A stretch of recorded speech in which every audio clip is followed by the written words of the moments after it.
Nusantara Sehat penugasan di Kabupaten Indragiri Hilir. Sehari-hari saya bekerja di Poli Umum, di IGD, dan juga melakukan kegiatan upaya kesehatan masyarakat di wilayah kerja Kecamatan Peluru.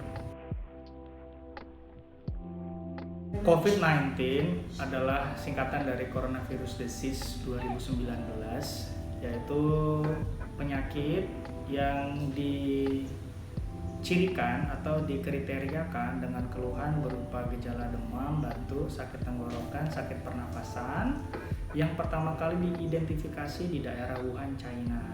Jadi berdasarkan hasil temuan yang ada di China pada waktu itu di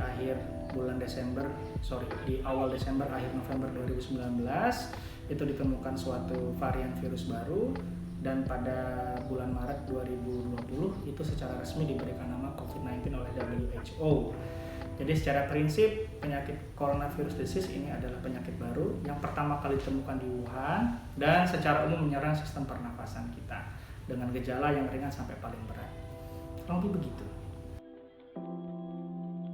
COVID-19 itu adalah penyakit yang disebabkan oleh virus. Secara umum ketika virus menyerang suatu organisme maka dia butuh inang. Inang itu tempat tinggal virus. Jadi kalau misalkan pada benda mati ya virus nggak bisa hidup, dia juga butuh inang yang hidup.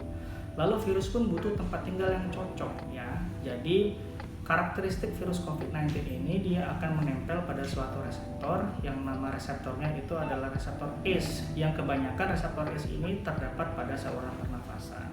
Sehingga dampak yang bisa ditimbulkan oleh penyakit virus ini ada dibagi menjadi dua ya, dampak secara umum dan dampak secara lokal. Dampak secara umum itu dapat dicirikan yaitu dengan adanya gejala peningkatan suhu tubuh atau demam, kemudian keluhan-keluhan gak enak badan, sakit kepala, nyeri-nyeri tulang, di persendian itu diidentifikasi sebagai salah satu tanda. Dan secara lokal itu adalah gejala-gejala yang diakibatkan karena rumah si virus itu sendiri yang kebanyakan ada di saluran pernafasan. Jadi bisa dicirikan dengan keluhan keluhan batuk, sakit tenggorokan, sesak nafas, dan lain sebagainya. Karena dampak-dampak ini nanti bisa menimbulkan kefatalan karena kerusakannya bisa menjadi kerusakan yang lebih berat kalau tidak dikelola secara baik. Apa yang harus kita lakukan ketika kita terkena atau mengalami gejala-gejala dengan gejala demikian? Kita harus menilai kondisi tubuh kita. Apakah kita termasuk dalam keadaan sakit yang ringan atau yang sakit yang berat? Kalau misalkan sakit berat, segera cari pertolongan ke layanan kesehatan terdekat, bisa ke instalasi gawat darurat yang ada di puskesmas atau di rumah sakit. Ketika kita mengalami gejala keluhan ringan, upayakan untuk mengisolasi diri terlebih dahulu. Mengisolasi diri maksudnya adalah dengan membatasi kontak dengan keluarga maupun kawan-kawan yang ada di luar rumah. Dengan cara apa? Menjalankan protokol kesehatannya, yaitu tetap dengan cara menggunakan masker, cuci tangan pakai sabun, dan paling tidak mengatur jarak dengan orang yang tinggal serumah minimal 1,5 meter. Itu yang bisa kita lakukan pertama. Apabila keluhannya memberat, maka minta pertolongan medis dan diupayakan pengobatan dengan obat-obatan. Kurang lebih begitu kalau kita mendapatkan gejala. Jadi kunci pertamanya adalah isolasi diri Anda terlebih dahulu, lalu cari pertolongan dan lakukan protokol kesehatan. Jadi untuk kita tinggal di daerah Kabupaten Indragiri Hilir terdapat 2 rumah sakit yang menjadi rujukan utama pengelolaan pasien COVID di daerah Inhil, yaitu Rumah Sakit Puri Husada dan juga Rumah Sakit Raja Musa di Kateman. Lalu di Tembilan sendiri itu ada rumah sehat bagi kawan-kawan yang memiliki atau dapat hasil laboratoriumnya positif COVID tapi tidak memerlukan pengobatan. Jadi dia orang-orang yang tidak bergejala tetapi dia positif COVID. Nah itu disediakan rumah singgah di daerah Stais ya kalau tidak salah ya, di Tembilan. Untuk di Inhil sih tempat-tempatnya itu. Namun untuk langkah pertama di masing-masing kecamatan itu ada puskesmas dan juga puskesmas pembantu, segera minta bantuan kepada tenaga medis terdekat. Bisa bidan desa, bisa Pak Mantri atau perawat, bisa ke Bu Bidan yang ada di puskesmas atau ke Pak Dokter yang ada di puskesmas. Pokoknya segera cari pertolongan medis. Tapi langkah yang pertama apabila memang gejalanya masih ringan tapi teman-teman semua habis memiliki rawat bepergian, isolasi diri Anda supaya tidak menyebarkan virus ke teman-teman yang Anda cintai. Jadi status kita sekarang itu adalah status pandemi. Jadi pandemi ini bermakna bahwa penyakit ini sudah menyebar dan levelnya itu sudah level benua. Jadi kita tidak tahu lagi nih keberadaan virus ini itu sudah ada di mana-mana. Oleh karena itu penanggulangan yang paling tepat adalah dengan pembatasan diri. Sehingga kita saat ini ketika dalam keadaan sehat maka harus betul-betul supaya tidak bepergian terlebih dahulu kecuali itu sangat-sangat mendesak. Karena apa? Karena cara yang paling ampuh untuk memutus penularannya adalah dengan kita tidak bermobilisasi atau kita upayakan tidak bepergian ke suatu tempat. Jadi penggunaan masker. Memang masker tidak menjadi garansi utama kita tidak tertular ya, karena prinsipnya adalah untuk mencegah atau memutus rantai penularan dengan membatasi mobilisasi masyarakat. Tapi membatasi mobilisasi masyarakat itu akan berdampak lebih besar terhadap kehidupan masyarakat sendiri, baik dampak sosialnya, dampak ekonomi itu akan lebih besar. Sehingga salah satu alternatif yang kita bisa perjuangkan dari aspek kesehatan adalah dengan menggunakan masker. Yang paling tepat adalah dalam penggunaan masker ialah cara pemakaiannya. Yang kedua adalah lama pemakaiannya. Dan yang ketiga bagaimana kita memperlakukan masker tersebut. Cara memakainya yang pasti harus menutupi hidung sampai dengan dagu bagian bawah. Kemudian waktu pemakaiannya ya paling lama itu 4-6 jam itu harus diganti dan tiap hari harus dicuci.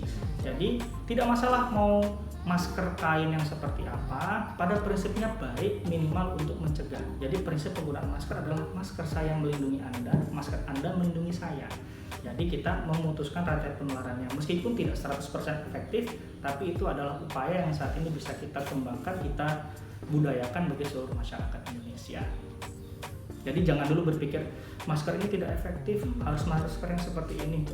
Ya kalau misalkan jumlah maskernya bisa mencukupi seluruh populasi seluruh dunia sih oke, tapi kita harus memanage karena jumlah masker yang tersedia dengan jumlah manusianya kan tidak sebanding. Sehingga salah satu upaya yang bisa kita optimalkan adalah penggunaan masker. Minimal jangan dulu berbicara masalah bahan maskernya, tapi lebih ke bagaimana cara pemakaian yang benar, bagaimana pengelolaannya, dan bagaimana cara pencucian, pensterilisasiannya. Perbedaan antara antiseptik dan desinfektan ya. Jadi desinfektan kalau misalkan kawan-kawan suka lihat di media sosial atau di berita-berita online, kita disemprot ke benda mati nih. Nah, misalkan ada pasien habis tidur di bed pasien, setelah pasiennya cabut atau selesai perawatan disemprot, nah itu namanya desinfektan. Sedangkan kalau yang kita pakai untuk cuci tangan itu namanya antiseptik. Ya, jadi itu adalah dua perbedaan secara definisi dan bermakna juga cairan desinfektan itu seperti apa, cairan antiseptik itu seperti apa. Gitu. Ya, yang paling efektif untuk cairan antiseptik adalah sabun cair, merek apapun boleh, yang penting berupa sabun. Oleh karena itu prioritas pertama adalah cuci tangan pakai sabun. Kalau misalkan tidak ada sabun, yang kedua boleh menggunakan hand sanitizer, itu namanya antiseptik. Sedangkan kalau kita semprotkan ke benda-benda mati nih, nah itu namanya desinfektan. Untuk desinfektan sendiri itu banyak pilihannya. Maaf ini nyebut merek gak apa-apa ya. Wipol boleh, kemudian pakai Supertel juga boleh, pakai Baiklin boleh. Tentu dengan campuran-campuran dan larutan yang berbeda-beda. Misalkan kalau pakai Baiklin itu bisa dengan perbandingan 1 cc banding 9. Jadi 1 bagian Baiklin dengan 9 bagian air. Nah itu semua kawan banyak sekali sumbernya, ada di YouTube, ada di Google, bisa dicari sendiri. Tapi secara prinsip adalah yang kita kenakan di tubuh kita itu yang harus berbahan aman, jadi namanya antiseptik. Sedangkan kalau misalkan kayak ke benda mati itu yang desinfektan. Jadi jangan sampai nanti bikin desinfektan dari Supertel untuk semprot tangan, kasihan kulitnya nanti nggak jadi cantik, nggak jadi ganteng lagi ya.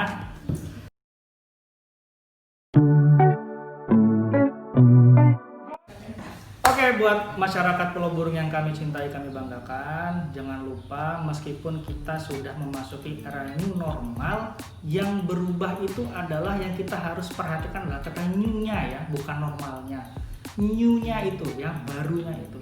Jadi biasakan mulai sekarang untuk menerapkan minimal 3 prinsip. Yang pertama, selalu pakai masker dimanapun Anda berada. Yang kedua adalah cuci tangan pakai sabun. Kalau misalkan tidak cuci tangan pakai sabun, bawa selalu hand sanitizer. Dan yang ketiga adalah jaga jarak dengan teman sekitar. Bukan berarti kita tidak berpelukan, tidak bersalaman, tidak sayang. Tapi di era pandemi seperti ini, cara bentuk kasih sayang kita ke orang lain adalah dengan cara mengatur jarak minimal 1,5 meter. Insya Allah kalau kita bersama-sama bersinergi bahu-membahu untuk melakukan itu semua, rantai penularan virus COVID-19 di Pulau Buruk insya Allah akan terkendali. Mungkin sekian dari saya, Dr. Bagus Indra Cahya dari PT Puskesmas Pulau Burung. Selamat sore dan sampai jumpa lagi.